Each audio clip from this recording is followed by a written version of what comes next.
আজকে সংসদে হাসনাত আব্দুল্লাহ ক্ষমা চেয়েছেন। কি বিষয়টা শুনে অবাক হয়ে গেলেন, তাই না? না, এখানে বিষয়টা হচ্ছে ক্ষমা চাওয়ারই কথা। একজন ভদ্রলোক বা একজন শিক্ষিত মানুষ যদি ভুল করে তখন তাকে এরকম ক্ষমা চাওয়াটা অস্বাভাবিক কিছু না। এটা একটা নরমাল এটা একটা নরমাল বিষয় এবং এটাই হচ্ছে ভদ্রতা, সৌজন্যতা।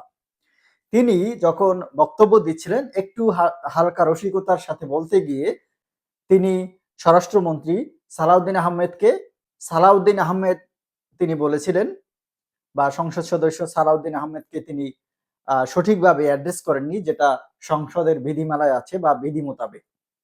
তো সেটার জন্য তাদের আপত্তিও ছিল এবং সেটি হাসনাত আব্দুল্লাহ বুঝতে পেরেছেন তিনি যে এটা আসলে ঠিক করেননি।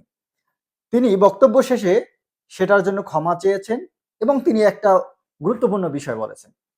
তিনি বলেছেন সালাউদ্দিন আহমেদ ক্ষমতায় এসে সংসদে এসেছিলেন ১৯৯১ সালে প্রথম। আর ১৯৯৮ সালে হচ্ছে হাসনাত আব্দুল্লাহর জন্ম। তো এই কথাও তিনি বলেছেন এবং স্বীকার করেছেন।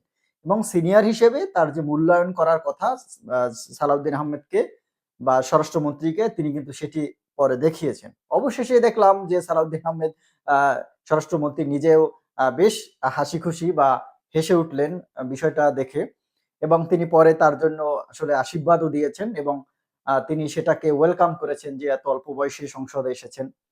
এইটাই হলো গণতন্ত্র, এটা হচ্ছে গণতন্ত্রের সৌন্দর্য।